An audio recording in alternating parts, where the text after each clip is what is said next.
جدير مديحي عالم العصر قائد وبدر ظلام الجهل للجهل طارد أرى مركبي نحوك طرف البلاغة الذي شأوه في درك وصفك جائد قدي مركبا حتما فيوضات ربنا إذا جف Dieu fit Dimaïn, أو donc إن dans الفكر le جامد. Jamia de Sidi Mohammed ibn al-Mishri, radiallahu ta'ala anhu, il a dit Wa nasha'a, et il a grandi, c'est-à-dire Cheikh Ahmad Tidjani, radiallahu ta'ala anhu, il a grandi, Bayna Abawayhi, entre ses deux parents, At-Tahirayni, qui sont purs. Ils sont purs de naissance, car ce sont des shérifs. Tous les deux sont des shérifs, et donc des petits-fils du prophète sallallahu alayhi wa sallam. Donc petits-fils et petites-filles du prophète sallallahu alayhi wa sallam. Ils sont purs par leur comportement, et parce que ce sont également des gens qui sont dans la sunna. Et c'est pour cela que Cheikh Ahmad Tidjani, radiallahu ta'ala anhu wa ardahu an nabihi, jusqu'à l'âge de 6 ans, c'est-à-dire il a grandi en fait dans un milieu entre deux parents qui étaient attachés, accrochés à la sunna du prophète sallallahu alayhi wa sallam. Et donc ce qui fait qu'il a grandi en ne jamais, en fait, en ne jamais voir ce qu'on appelle une bid'a. Il n'a pas vu de bid'a quand il a grandi. Pourquoi? Parce que ses parents étaient tellement attachés à la sunna et ils ont tout fait pour qu'ils côtoient que ceux qui sont dans la sunna. Mais donc il dit qu'il a grandi parmi eux. Il a un balagha jusqu'à ce qu'il atteigne Hadd Tamiz, la limite de la distinction. C'est-à-dire quand il commence à distinguer les choses, c'est comme ça aussi.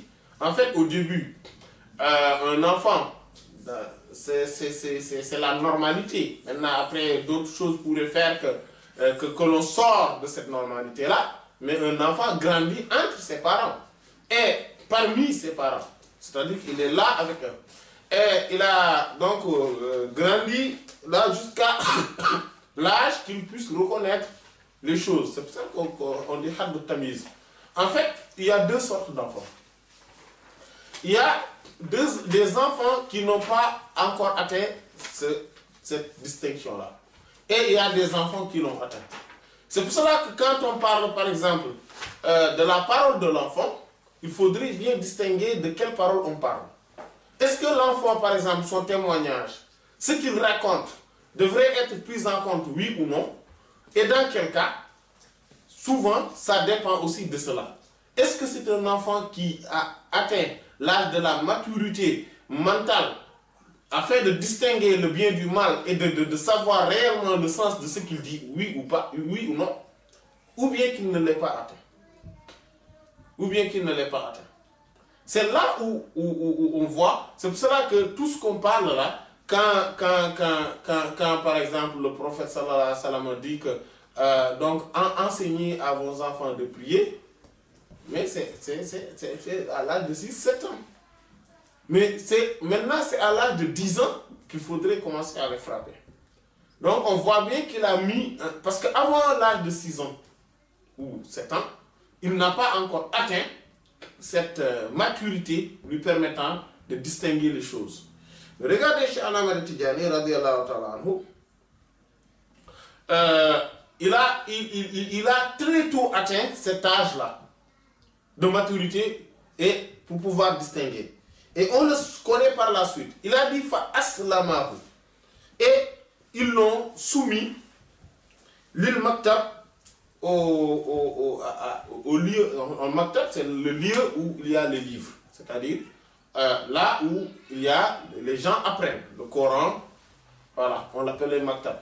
C'est-à-dire que comme nous on dit Dara. Voilà.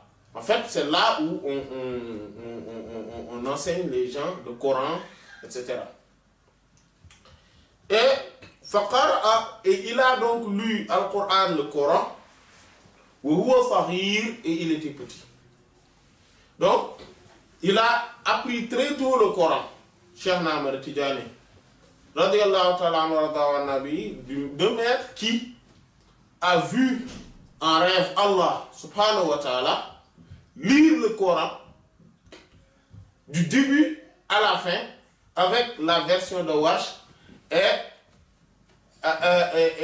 il a dit, Allah lui a dit, c'est ainsi que je l'ai, lui il a vu, il s'est vu lire le Coran devant Allah et Allah lui a dit, c'est comme ça que je l'avais fait descendre sur le prophète Mohammed sallallahu alayhi wa sallam, et c'est lui qui a enseigné à Cheikh Ahmad Tidjani radiyallahu anhu le Coran.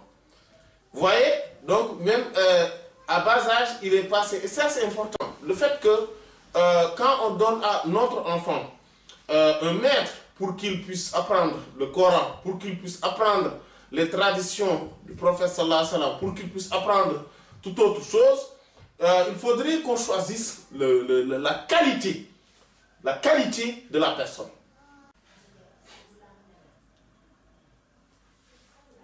Wafi Jimha, et dans le Jawahirul Ma'ani, il dit Hafiza, il a mémorisé Al-Qur'an al-Azim, le Coran immense, le Coran sublime. Fi sigharihi, dans son bas âge, à bas âge. Hifzan, avec une mémorisation jayidan qui est parfaite. Fi sab'a sinina, à l'âge de 7 ans.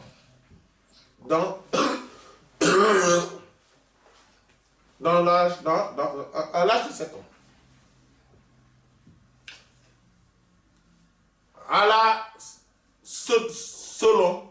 Selon ma akhbarani, ce dont il m'a informé bihi. Ma akhbarani bihi, ce dont il m'a informé. Donc selon ce dont il m'a informé, c'est-à-dire c'est Sayyid al-Harazim radiyallahu ta'ala qui parle dans Jawahir al-Ma'ani, il dit que Cheikh Ahmad Tidjani radiyallahu ta'ala a mémorisé le Coran à l'âge de 7 ans. Vous voyez que c'est à l'âge de 7 ans qu'on demande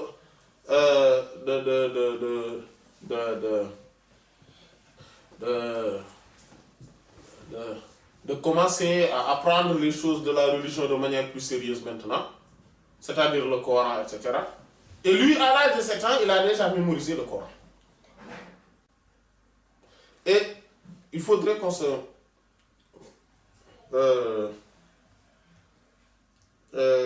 il faudrait qu'on comprenne une chose. Dans nos sociétés, surtout actuelles, il est possible d'apprendre le Coran à bas âge, à très bas âge. D'ailleurs, j'ai vu à la télé quelqu'un qui a mémorisé le Coran à l'âge de 3 ans.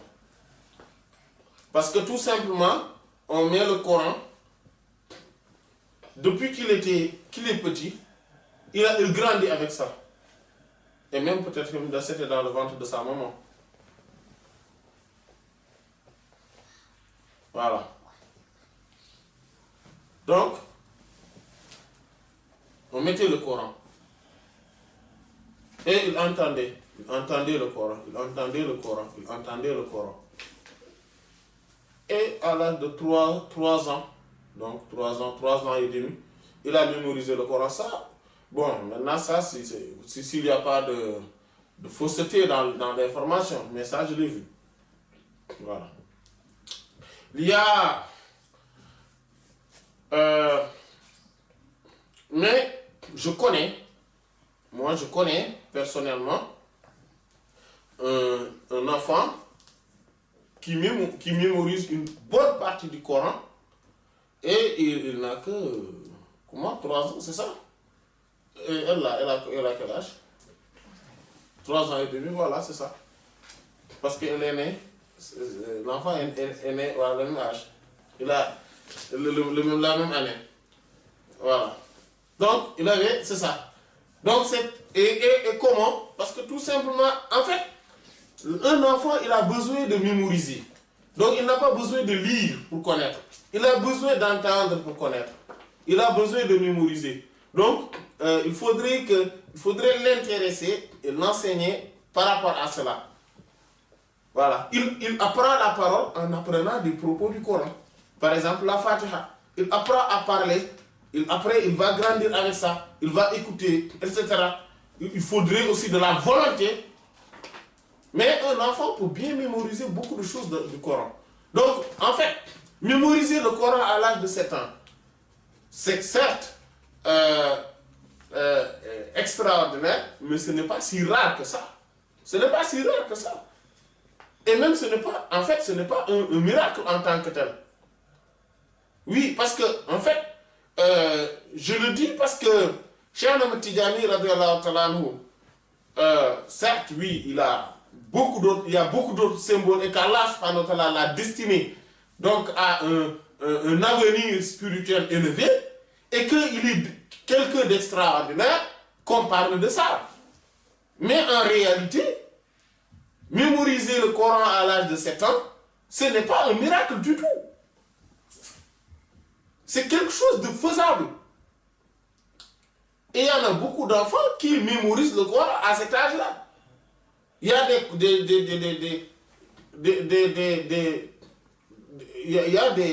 des enfants qui mémorisent le Coran à l'âge de 6 ans. En tout cas, 6 ans, c'est un âge qu'on voit souvent. Oui. Donc, il faudrait avoir cette ambition-là en vue. Parce que le fait que Cheikh Ahmed Tidjani, lui, ait mémorisé le Coran à l'âge de 7 ans, cela montre quand même une ambition et une volonté de la part de ses parents, mais aussi de sa part à lui.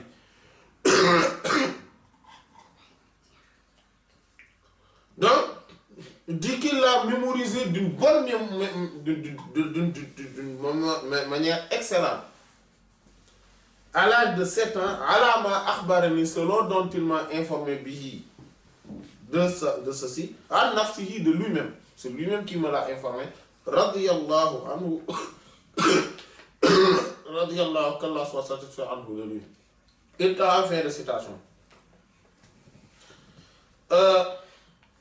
وما لي بقول فيك إلا شهدته شهادة حق ليس فيه زوائد بل اسمك عنوان العلا فيك خالد محمد أنت المصطفى أنت عابد